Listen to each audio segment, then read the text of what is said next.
जय हिंद दोस्तों, स्वागत है आपका YouTube चैनल जयरस पे। दोस्तों, आज का टॉपिक है दिन रात और मौसम में परिवर्तन। आज के इस टॉपिक में हम देखेंगे विषुव यानी इक्विनॉक्स, कर्क संक्रांति यानी समर सोलेस्टिक, मकर संक्रांति यानी विंटर सोलेस्टिक, दिन रात में परिवर्तन, मौसम में परिवर्तन, सूर्य का उत्तरायण एवं दक्षिणायण होना। तो चलिए शुरू करते हैं आज के टॉपिक को। दोस्तों, आप इस ग्लोब को देख रहे हो और आप देख रहे हो कि पृथ्वी पश्चिम से पूरब की ओर, आप देख रहे हो पृथ्वी पश्चिम से पूरब की ओर घूमती है। पृथ्वी पश्चिम से पूरब की ओर घूमती है। दूसरा, पृथ्वी पश्चिम से पूरब की ओर ही सूर्य के चारों ओर अपनी कक्षा में चक्कर लगाती है। ठीक, और इस बात के लिए अगर इसे आप डिटेल में देखना चाहते हो तो आप एक मोशन ऑफ अर्थ का एक अलग वीडियो बनाया हूं, तो मोशन ऑफ अर्थ की वीडियो को देखिएगा, तो डिटेल में वहां समझाया हूं मैं इसको। तो यहां पे सिर्फ थोड़ा सा बता दिया मैं। बताने का कारण ये था क्योंकि मौसम में परिवर्तन और दिन रात में परिवर्तन पृथ्वी के अपने एक्सिस यानी अक्ष और अपने ऑर्बिट यानी कक्षा पे घूमने के कारण ही होता है। तो थोड़ा सा यहां पे बताया, लेकिन डिटेल में आप मोशन ऑफ अर्थ की वीडियो जरूर देखिएगा। तो चलिए आगे बढ़ते हैं। अब एक चीज ध्यान रखना है, यहां से जो आगे बताने वाला हूं वो फैक्ट अगर आपको ध्यान नहीं रहा तो न ही मौसम में परिवर्तन की बातें आपको समझ में आएंगी, न ही भारत में आने वाले मानसून के डेट को निर्धारित कर पाओगे, न ही लौटते हुए मानसून की स्थिति आपको समझ में आएगी। तो यहां जो फैक्ट बताने वाला हूं आप एकदम आपको रट लेना है, याद कर लेना है, लेकिन आसान है याद करना, इसलिए परेशान नहीं हुई। तो ध्यान रखिएगा, सूर्य की किरणें 21 मार्च सूर्य की किरणें 21 मार्च को इक्वेटर पे यानी विषुवत रेखा पर सीधी पड़ती हैं। ठीक, अब 21 मार्च से आ गए हम 21 जून पे, और 21 जून के दिन सूरज की किरणें कर्क रेखा यानी कैंसर पर सीधी पड़ती हैं। अब 21 जून से हम आ गए सितंबर में। 23 सितंबर के समय सूरज की किरणें दोबारा विषुवत रेखा पर सीधी पड़ती हैं। उसके बाद 22 दिसंबर के समय सूरज की किरणें मकर रेखा पर सीधी पड़ती हैं, और उसके बाद दोबारा कर्क रेखा और विषुवत रेखा पर 21 मार्च को। ठीक, अब ये डेट एकदम याद रखना है। 21 मार्च विषुवत रेखा, 21 जून कर्क रेखा, 23 सितंबर विषुवत रेखा, 22 दिसंबर मकर रेखा। ठीक, 21 मार्च, 21 जून, 23 सितंबर, 22 दिसंबर, ये एकदम रटा होना चाहिए आपको। अब यहां से दो तरह के क्वेश्चन बन सकते हैं। पहला क्वेश्चन ये बनेगा कि सूर्य उत्तरी गोलार्ध में कब सीधा चमकता है, सन रेज नॉर्दर्न हेमिस्फीयर में कब स्ट्रेट पड़ती है। अगर इसे मैं और सिंप्लीफाई कर दूं, आसान कर दूं, तो मैं ये कह सकता हूं कि सूर्य उत्तरी गोलार्ध में कब, किस महीने से किस महीने के बीच में रहता है, या किस डेट से किस डेट के बीच में रहता है। तो आप देखिए, इक्वेटर यानी शून्य अंश अक्षांश रेखा, इसके ऊपर सारा उत्तरी गोलार्ध है, नॉर्दर्न हेमिस्फीयर है, और इसके नीचे सारा दक्षिणी गोलार्ध है, सदर्न हेमिस्फीयर है। ठीक, अब आप देखिए 21 मार्च से लेके 21 जून और 21 जून से लेके 23 सितंबर, सन कहां पे है, सूर्य कहां पे है, उत्तरी गोलार्ध में। यानी 21 मार्च से लेके 23 सितंबर तक सूरज की किरणें उत्तरी गोलार्ध में सीधी पड़ती हैं, या सूर्य उत्तरी गोलार्ध में होता है। इसके बाद आप देखिए 23 सितंबर से लेके 22 दिसंबर तक, और 22 दिसंबर से लेके 21 मार्च तक सूर्य की किरणें दक्षिणी गोलार्ध में सीधी पड़ती हैं, या दक्षिणी गोलार्ध में सूर्य होता है। ठीक, तो 23 सितंबर से कहानी शुरू होती है और फिर 21 मार्च पे आके कहानी खत्म हो जाती है दक्षिणी गोलार्ध की। बात क्लियर? तो ध्यान रखिएगा, 6 महीना 12 महीना हो गया। अब आगे बढ़ते हैं। एक क्वेश्चन और यहां से बन सकता है कि सन नॉर्थ फेसिंग कब होता है, यानी उत्तरायण कब होता है। दूसरा, सन साउथ फेसिंग कब होता है, यानी दक्षिणायन कब होता है। अब देखिए 22 दिसंबर के समय को देखिए, 22 दिसंबर से ही सूर्य उत्तरायण होना शुरू होता है। देखिए सूर्य क्या हुआ, उत्तर की ओर जा रहा है, उत्तरायण होना शुरू हो गया। तो अगर एग्जाम में पूछ दिया जाए कि सूर्य कब से उत्तरायण होना शुरू होता है, तो 22 दिसंबर से। ठीक, अब सूर्य दक्षिणायन कब होना शुरू होता है, साउथ फेसिंग कब होता है, तो 21 जून की डेट को देखिए, 21 जून से सन साउथ फेसिंग होना शुरू हो जाता है। लगातार कब तक साउथ फेसिंग रहता है, दक्षिणायन रहता है 22 दिसंबर तक, और 22 दिसंबर से फिर क्या हो जाता है, उत्तरायण शुरू हो जाता है। तो ये दो चीजें आपको एकदम ध्यान रखनी है। अब एक और बात आपको ध्यान रखनी है, जहां पर सूर्य की किरणें सीधी पड़ेंगी, यानी अगर 21 जून के समय ट्रॉपिक ऑफ कैंसर कर्क रेखा पर सूर्य की किरणें सीधी पड़ रही हैं, तो यहां टेम्परेचर अधिक होगा। क्यों? क्योंकि उस समय सन से ट्रॉपिक ऑफ कैंसर को अधिक एनर्जी मिल रही है। क्यों मिलेगी अभी देखा जाएगा, लेकिन इस समय ध्यान रखिए कि इस समय यहां टेम्परेचर अधिक होगा, और टेम्परेचर अधिक होने का मतलब क्या हुआ, समर, यानी इस समय कर्क रेखा पर गर्मियों का मौसम होगा। ठीक, अब जहां सूरज की किरणें तिरछी पड़ रही हैं, वहां टेम्परेचर सन से उस पार्ट को कम मिलेगा। ठीक, सूर्य से उस भाग को टेम्परेचर तापमान कम मिलेगा। अगर तापमान कम मिलेगा तो उस समय वहां पे सर्दियों का मौसम होगा, उस समय वहां पे विंटर सीजन होगा, सर्दियों का मौसम होगा। ठीक, तो जहां भी सूरज की किरणें सीधी पड़ेंगी वहां गर्मी का मौसम होगा, जहां भी सूरज की किरणें तिरछी पड़ेंगी वहां सर्दियों का मौसम होगा। ये बात ध्यान रखेंगे आप। आगे बढ़ते हैं।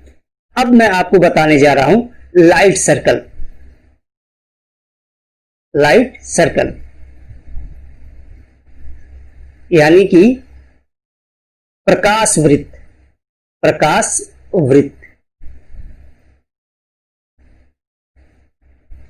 अब देखिए प्रकाश वृत्त होता क्या है। इस ग्लोब में आपको दिख रहा है कि सूरज की किरणें इधर से आ रही हैं और ग्लोब के ऊपर पड़ रही हैं, और ग्लोब को दो बराबर भागों में बांट रही हैं, एक प्रकाशित भाग और एक अंधेरा वाला भाग। यानी कि अगर आपको मैं इस ग्लोब को दिखाऊं, आपको सामने दिख रहा है, तो जितने भाग को आप देख पा रहे हो, यानी आपकी रोशनी, आप खुद सूर्य हो, और जितने भाग को देख पा रहे हो वो भाग क्या हो गया, प्रकाशित भाग हो गया, और जो भाग नहीं देख पा रहे हो आप, वो अंधेरा वाला भाग हो गया। अब देखिए अगर इतने भाग को देख पा रहे हो, एकदम सर्कल बन रहा है, जितने भाग को आप देख पा रहे हो ये क्या हो रहा है, एक वृत्त बन रहा है। ठीक, और इसी को क्या कहते हैं, प्रकाश वृत्त कहा जाता है। इसी को क्या कहते हैं, प्रकाश वृत्त कहते हैं।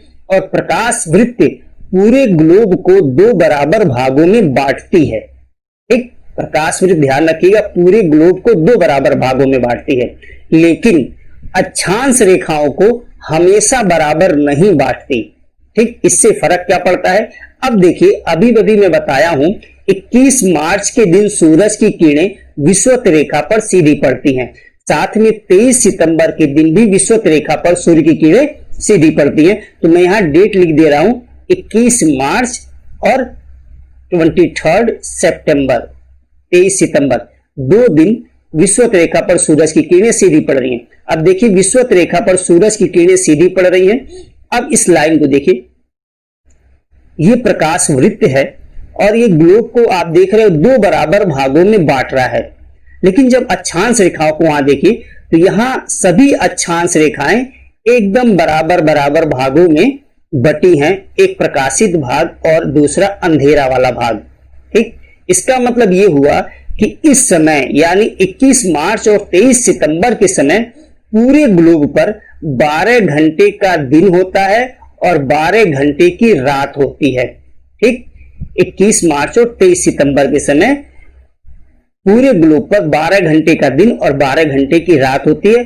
कारण क्या है, प्रकाश वृत्त सभी अक्षांश रेखाओं को दो बराबर भागों में बांटता है। ठीक, लेकिन आपकी पृथ्वी एकदम सीधी तो है नहीं, आपकी पृथ्वी थोड़ी सी क्या है, टिल्ट है, थोड़ी झुकी हुई है। और आपको अभी भी बताया हूं कि अगर इस बात को डिटेल में समझना होगा तो मोशन ऑफ अर्थ, टिल्ट होने की बात को इसे डिटेल में समझना होगा तो मोशन ऑफ अर्थ, पृथ्वी की गतियों वाला वीडियो जरूर देखिएगा।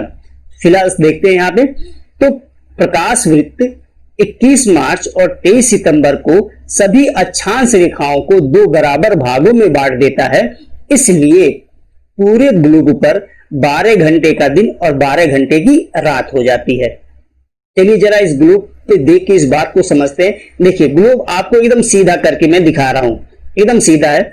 और आप देखिए कोई व्यक्ति अगर यहां खड़ा होगा इस जगह पे जहां उंगली मेरी है, आप इस उंगली को देखो, थोड़ा पीछे कर दूंगा तो आपको नहीं दिखेगा, तो आप यहां देख पा रहे हो। तो आप देखिए यहां से चले आए और यहां तक आए तो रोशनी में है, क्योंकि सूरज अभी बताया हूं आपको, तो यहां तक रोशनी में, फिर उसका आधा भाग, पूरा आधा भाग क्या हुआ, अंधेरे में है, फिर रोशनी में है। इस तरह 12 घंटे का दिन और 12 घंटे की रात हो जाती है। बात क्लियर है? चलिए आगे बढ़ते हैं। लेकिन अभी बात हुई कि आपकी पृथ्वी झुकी हुई है, टिल्ट है। अगर आपकी पृथ्वी टिल्टेड है तो कहानी क्या बनेगी, देखते हैं। अब देखिए 21 जून के समय की बात को ले लेते हैं। 21 जून के समय सूरज की किरणें कर्क रेखा पर सीधी पड़ती हैं, यानी ट्रॉपिक ऑफ कैंसर पर सीधी पड़ती हैं। अब ट्रॉपिक ऑफ कैंसर पे सीधी पड़ने की वजह से आप देख रहे हो आपका ग्लोब अभी भी दो बराबर भागों में ही बटा है, यानी प्रकाश वृत्त ग्लोब को तो दो बराबर भागों में बांटता है, लेकिन आप देख रहे हो सभी अक्षांश रेखाओं को बराबर भागों में नहीं बांटा है। कुछ अक्षांश रेखाओं पे रोशनी ज्यादा है और अंधेरा कम, और कुछ अक्षांश रेखाओं पर अंधेरा अधिक है और रोशनी कम। इसका मतलब क्या हुआ, जरा देखिए यहां पे आप ये है एक अक्षांश रेखा बना रहा हूं मैं, ये अक्षांश रेखा है। कैसे बनाया हूं आप देखिए, ये हमारी पृथ्वी है और पृथ्वी पर पश्चिम से पूरब खींची जाने वाली सभी रेखाओं को क्या कहते हैं, अक्षांश रेखा। तो एक गोल सा अक्षांश रेखा उठा के मैं यहां पे आपके पेज पे बना दिया। अब इस पे सूरज की किरणें यहां से आ रही हैं, सूरज की किरणें इधर से आ रही हैं और यहां तक के भाग पर सूरज की किरणें पड़ रही हैं, यानी इस भाग पर सूरज की किरणें पड़ रही हैं। आप देख रहे हो कोई व्यक्ति अगर इस जगह पे है तो यहां पे सुबह हुई, मान लीजिए यहां पे सुबह हुई और यहां से पृथ्वी पे चुपचाप बैठा है, वो कुछ नहीं करा, पृथ्वी सूरज के सामने से, यहां सूरज है तो पृथ्वी सूरज के सामने से ऐसे घूमते हुए जा रही है। तो यहां सुबह हुई, फिर 10 बजा, फिर दोपहर का 12 बजा, फिर 1 2 3 4 करते शाम के 5 6 बज गए, यहां शाम हो गया। अब यहां से रात शुरू हुई, तो यहां से रात की कहानी शुरू हुई और फिर आके सुबह के 4 5 जो भी बज गए। अब आप जरा देखिए दिन का ड्यूरेशन क्या दिख रहा है आपको, अधिक दिख रहा है। अब देखिए इसके हिसाब से, और रात का ड्यूरेशन क्या दिख रहा है, कम दिख रहा है। अब जिस अक्षांश पे अधिक देर तक रोशनी पड़ेगी वहां पे ध्यान रखिएगा, अक्षांश के जिस भाग पर अधिक देर तक रोशनी पड़ेगी वहां दिन अधिक होगा और कम देर तक रोशनी पड़ेगी तो रात अधिक होगा। अब जरा इसी अक्षांश को देखिए, यानी कर्क रेखा की बात कर रहे हैं, ये आपकी कर्क रेखा है। तो कर्क रेखा का बड़ा भाग रोशनी वाले भाग में है और कर्क रेखा का छोटा सा भाग क्या है, अंधेरे वाले भाग में है। इसका मतलब क्या हुआ कि यहां पे दिन बड़ा होगा और रातें क्या हो जाएंगी, छोटी हो जाएंगी। जरा इस बात को ग्लोब पे भी हम समझ लेते हैं। देखिए अब आपकी पृथ्वी पहले मैं एकदम सीधा दिखाया था, अब थोड़ा सा झुका देता हूं। अब आपको यहां तक मेरी उंगली दिख रही होगी, इस जगह तक, ठीक। अब यहां पे कोई व्यक्ति है तो यहां उसको सुबह हुआ होगा, अब यहां से चलना शुरू होता है। अब देखिए आगे बढ़ता है, ज्यादा देर तक, टाइम देखिएगा एकदम आराम से मैं हाथ घुमा रहा हूं, ज्यादा देर तक इस उंगली को आप देख पा रहे हो। लेकिन अब जहां तक देख पाए यहां तक, तो यहां से लेके यहां तक तो दिन था, लेकिन पीछे गया तो कम देर तक ही अंधेरा रहा, फिर वो जल्दी से क्या हो गया, रोशनी में आ गया, कम देर तक ही अंधेरा रहा। तो ये तो एक ही अक्षांश है ना पूरा, तो अक्षांश का ज्यादा भाग कहां है, रोशनी वाले भाग में है, तो वहां दिन क्या हो जाएगा, बड़ा हो जाएगा, और कम भाग अंधेरे वाले भाग में है तो वहां रातें क्या हो जाएंगी, छोटी हो जाएंगी।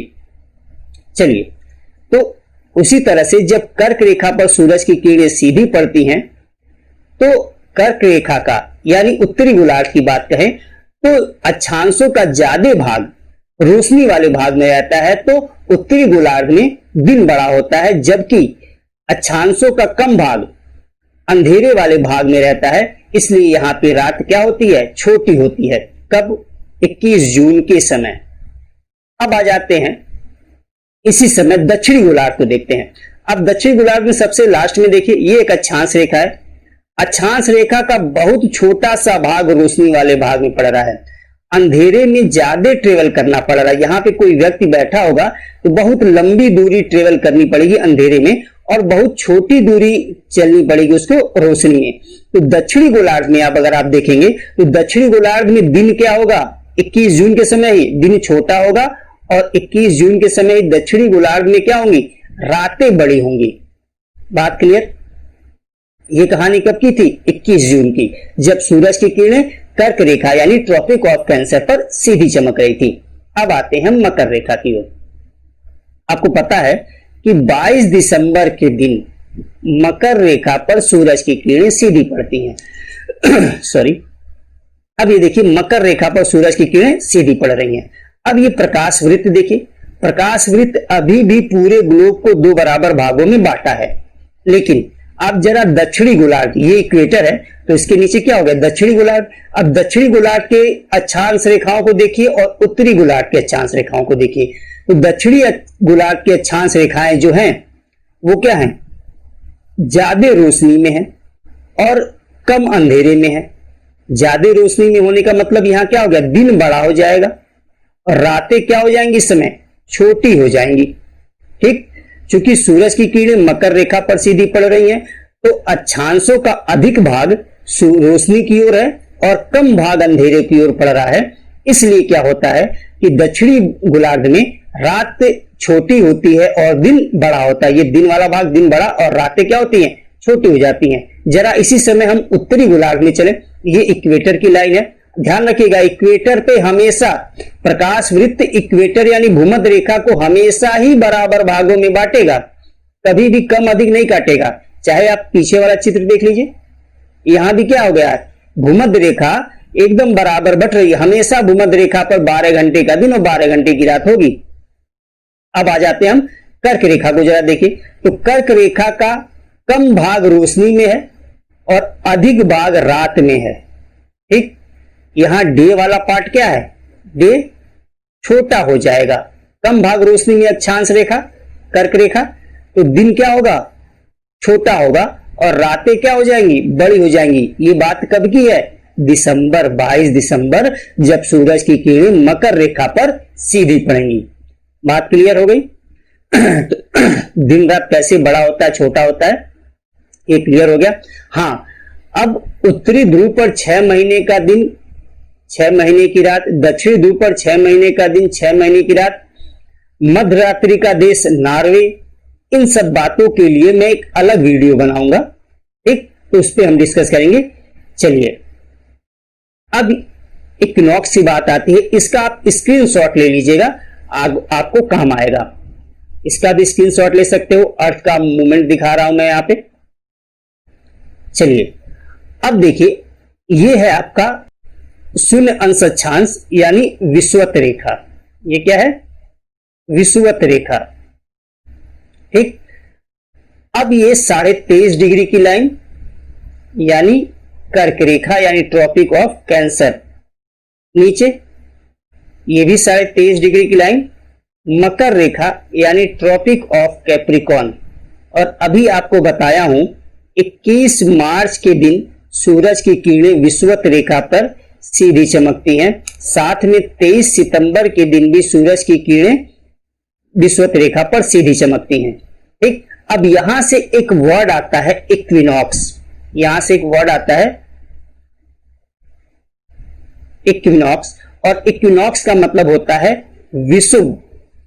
और विषुव वर्ड को अगर मैं सिंप्लीफाई कर दूं, सामान्यीकरण कर दूं, तो कह सकता हूं सम दिन और रात। सम दिन और रात यानी समान दिन और रात। ठीक, विषुव का मतलब क्या हो गया, इक्विनॉक्स का मतलब क्या हो गया, समानीकरण कर दूं तो समान दिन और समान रात, यानी 12 घंटे का दिन और 12 घंटे की रात। अब इस वर्ड के लिए मैं 4 डेट में से, यहां हो गया 21 जून और यहां हो गया 22 दिसंबर, यहां हो गया 22 दिसंबर।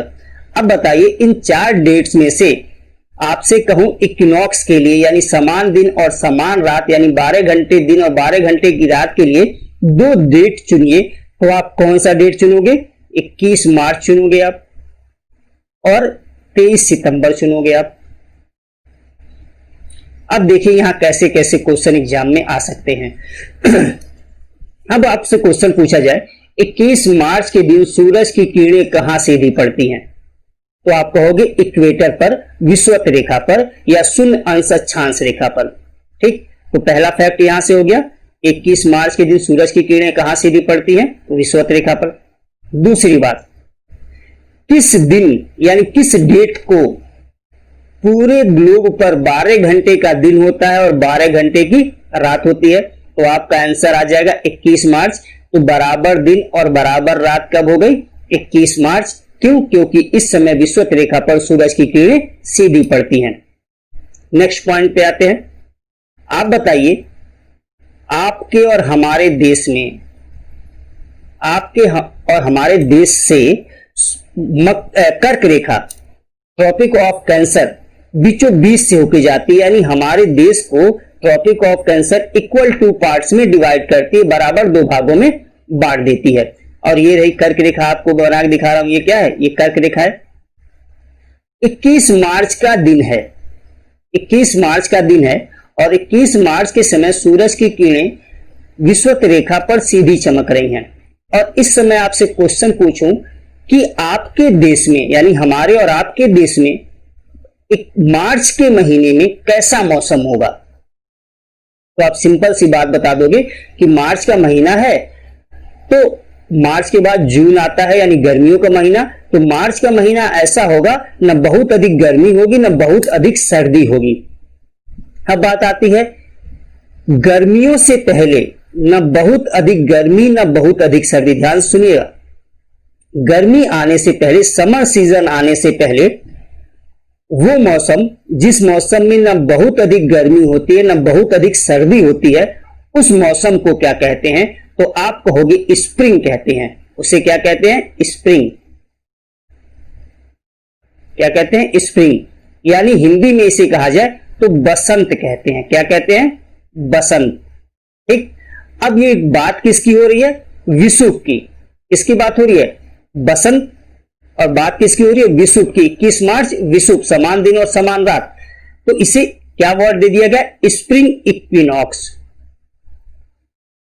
स्प्रिंग इक्विनॉक्स और हिंदी में इसे कहते हैं बसंत विषुव। ठीक, यानी 21 मार्च के समय आपके देश में, उत्तरी गोलार्ध में, आपके देश में यानी कर्क रेखा के ऊपर मौसम कैसा होगा, बसंत का होगा। इसलिए 21 मार्च के डेट को क्या कहा जाता है, बसंत विषुव। क्या कहते हैं, स्प्रिंग इक्विनॉक्स। बात आपको समझ में आ गई होगी। तो ये 3 तरह के क्वेश्चन बने 21 मार्च को लेके। पहला क्वेश्चन ये बना कि सूरज की किरणें विषुवत रेखा पर कब सीधी पड़ती है। दूसरा क्वेश्चन ये बना पूरे गोलार्ध में कब 12 घंटे का दिन 12 घंटे की रात होती है। और तीसरा क्वेश्चन ये बना कि स्प्रिंग इक्विनॉक्स कब होता है, तो आप कहोगे 21 मार्च को। अब क्वेश्चन थोड़ा ट्विस्ट किया जाए तो क्वेश्चन पूछ सकता है कि स्प्रिंग इक्विनॉक्स के दिन यानी बसंत विषुव के दिन सूरज की किरणें कहां सीधी पड़ती हैं। क्वेश्चन थोड़ा सा बस सिर्फ घुमा दिया, तो आप क्या बताओगे, स्प्रिंग इक्विनॉक्स कब होता है, 21 मार्च। और 21 मार्च के दिन सूरज की किरणें कहां सीधी पड़ती हैं, विषुवत रेखा पर, इक्वेटर पे। सिंपल सी बात है। अब आ जाते हैं हम लोग 23 सितंबर पे। अब बताइए 23 सितंबर के दिन सूरज की किरणें कहां सीधी पड़ती हैं। ये सूरज बना दिया और आपको दिख गया कि सूरज की किरणें विषुवत रेखा पर सीधी पड़ती हैं। पहला फैक्ट। दूसरा, वो कौन सा दिन है जिसमें 12 घंटे का दिन और 12 घंटे की रात पूरे ग्लोब पर होती है। तो एक तो आपको मिल गया था 21 मार्च, साथ में एक दूसरा डेट मिल गया 23 सितंबर। तो 23 सितंबर के दिन पूरे ग्लोब पर 12 घंटे का दिन और 12 घंटे की रात होती है। दो डेट मिल गए, 21 मार्च और 23 सितंबर। तीसरा क्वेश्चन यहां पे, अगर मैं आपसे पूछूं कि 23 सितंबर के समय आपके देश में, भारत में कैसा मौसम होता है। भारत में कहने का मतलब यह है नॉर्थ इंडिया में, साउथ इंडिया मत जाइएगा, नॉर्थ इंडिया में कैसा मौसम होता है।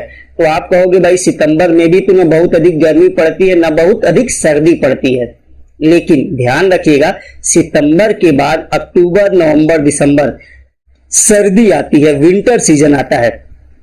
तो विंटर सीजन के पहले जब न बहुत अधिक गर्मी पड़े न बहुत अधिक सर्दी पड़े तो उसे क्या कहते हैं आप, ऑटम। क्या कहते हैं, ऑटम। ऑटम। और बात किस डेट की हो रही है, किस बात की हो रही है, विषुव की बात हो रही है। ठीक, 23 सितंबर विषुव की बात हो रही है, तो इसलिए इस डेट को नाम क्या दिया गया, ऑटम इक्विनॉक्स। Autumn equinox. और हिंदी में अगर इसे बात कहें ऑटम इक्विनॉक्स को, तो इसे कहते हैं शरद विषुव। इसे कहा जाता है शरद विषुव। ठीक, तो बात ही क्लियर। अब इसी क्वेश्चन को अगर पलट के पूछा जाए कि शरद विषुव के दिन सूरज की किरणें कहां सीधी पड़ती हैं। अभी पूछा गया कि 23 सितंबर को कहां सीधी पड़ती हैं, तो आपने बता दिया विषुवत रेखा पर। लेकिन अगर पूछा जाए शरद विषुव के समय सूरज की किरणें कहां सीधी पड़ती हैं, तो शरद विषुव कब होता है, 23 सितंबर को। और 23 सितंबर को कहां सीधी पड़ती है, विषुवत रेखा पर। तो शरद विषुव के समय भी, ऑटम इक्विनॉक्स के समय भी सूरज की किरणें कहां सीधी पड़ेंगी, विषुवत रेखा पर सीधी पड़ेंगी। अब आ जाते हैं हम लोग 21 जून की कहानी पर, और 21 जून के लिए अगले चित्र में चलते हैं, और इसको आप स्क्रीनशॉट ले लीजिएगा, आपको काम आएगा। चलिए, अब आ गया टॉपिक ऑफ कंसर्न। 21 जून के दिन सूरज की किरणें कर्क रेखा पर सीधी पड़ती हैं। टॉपिक ऑफ कैंसर यानी कर्क रेखा पर सीधी पड़ती हैं। अब इस समय ध्यान से देखिएगा, ढेर सारे क्वेश्चन बनेंगे। यहां से मैं एरो नीचे लगा दे रहा हूं, देखिए 21 जून के दिन सूरज की किरणें कर्क रेखा पर सीधी पड़ती हैं। अगर कर्क रेखा पर सीधी पड़ेंगी तो यहां तापमान क्या होगा, अधिक होगा। अगर तापमान अधिक होगा तो मौसम कैसा होगा इस समय आपके देश के में 21 जून। खुद ही देखिए भारत में 21 जून के समय, ये देखिए भारत का मैप भी बना है, तो 21 जून के समय भारत में कैसा मौसम होता है, समर होता है। कैसा होता है, गर्मियों का होता है, समर होता है। और इसलिए इस डेट को कहा जाता है समर सोलिस्टिक। क्या कहते हैं, समर सोलिस्टिक। ठीक, हिंदी में कहते हैं इसे कर्क संक्रांति। ध्यान रखिएगा, कर्क संक्रांति। संक्रांति मतलब मिलना। ठीक, कर्क संक्रांति। तो एग्जाम में पूछ दिया जाए कर्क संक्रांति किस दिन होता है, तो आप बताओगे 21 जून। समर सोलिस्टिक किस दिन होता है, तो 21 जून। ठीक, अब दूसरी बात, अब देखिए प्रकाश वृत्त को देखिए। अभी आपको इस बात को समझा के, प्रकाश वृत्त ज्यादा एरिया पर रोशनी पड़ रही है कक्षांश रेखा के, तो दिन का भाग क्या होगा, बड़ा होगा, और रात क्या हो जाएगी, छोटी हो जाएगी। यानी 21 जून के समय उत्तरी गोलार्ध में दिन बड़ा होता है और रातें छोटी होती हैं। ये बात अभी अभी समझा के आया हूं इसी वीडियो में। ठीक, और इक्वेटर पे तो हमेशा 12 घंटे का दिन और 12 घंटे की रात होगी। अगर दक्षिणी गोलार्ध भी हम देखें, तो नॉर्दर्न हेमिस्फीयर की बात करें, उत्तरी गोलार्ध की बात करें, तो डे टाइम, डे ड्यूरेशन क्या होगा, अधिक होगा, जबकि नाइट का ड्यूरेशन, रात का समय क्या होगा, छोटा होगा। तो दिन बड़ा होता है और रात छोटी होती है। अब इसके बाद आ जाते हैं इसी में दक्षिण गोलार्ध में 21 जून के समय देखते हैं। आप देखिए प्रकाश वृत्त क्या हो रहा है, दक्षिणी अक्षांश को जो काट रही है, लाइट का पार्ट क्या है, कम है, और नाइट का पार्ट क्या है, ज्यादा है। तो यहां पे दिन छोटा हो जाएगा दक्षिणी गोलार्ध में, और रातें क्या हो जाएंगी, बड़ी हो जाएंगी। तो दक्षिणी गोलार्ध में इस समय, सदर्न हेमिस्फीयर में इस समय दिन छोटा होता है और नाइट बड़ी होती है। बात क्लियर, ये बात आपको समझ में आ गई होगी। तो यहां से क्वेश्चन जो पूछा जाता है वो एक बार मैं बोल देता हूं। कर्क रेखा पर सूर्य की किरणें कब सीधी पड़ती हैं, यानी ट्रॉपिक ऑफ कैंसर पर सन रेज कब स्टार्ट होती है? तो आंसर बन गया 21 जून। 21 जून के समय उत्तरी गोलार्ध में दिन कैसा होता है, बड़ा या छोटा? तो उत्तरी गोलार्ध में इस समय दिन बड़ा होता है, जबकि दक्षिणी गोलार्ध में दिन क्या होगा, छोटा। उत्तरी गोलार्ध में रातें छोटी होंगी, जबकि दक्षिणी गोलार्ध में रातें बड़ी होंगी। और इस डेट को क्या कहते हैं, समर सोलिस्टिक कहते हैं। 21 जून के डेट को क्या कहते हैं, समर सोलिस्टिक कहते हैं। एग्जाम में पूछा जा सकता है समर सोलिस्टिक के दिन सूरज की किरणें कहां सीधी पड़ती हैं? तो नॉर्दर्न हेमिस्फीयर के ट्रॉपिक ऑफ कैंसर में। बात क्लियर? कर्क संक्रांति के समय सूरज की किरणें कहां सीधी पड़ती हैं? तो कर्क रेखा पर पड़ती हैं। सिंपल सी बात है। चलिए अब आ जाते हैं मकर रेखा पर। 22 दिसंबर के डेट को, 22 दिसंबर, और ये रहा आपका मकर रेखा।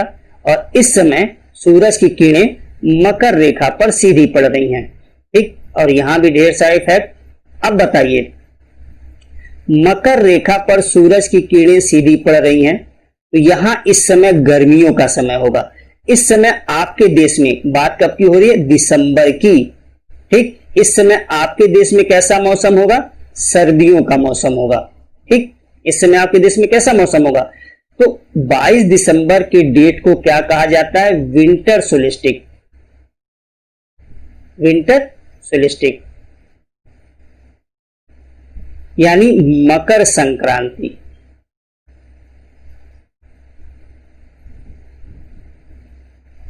या इसे ही कहते हैं शीत संक्रांति। शीत संक्रांति।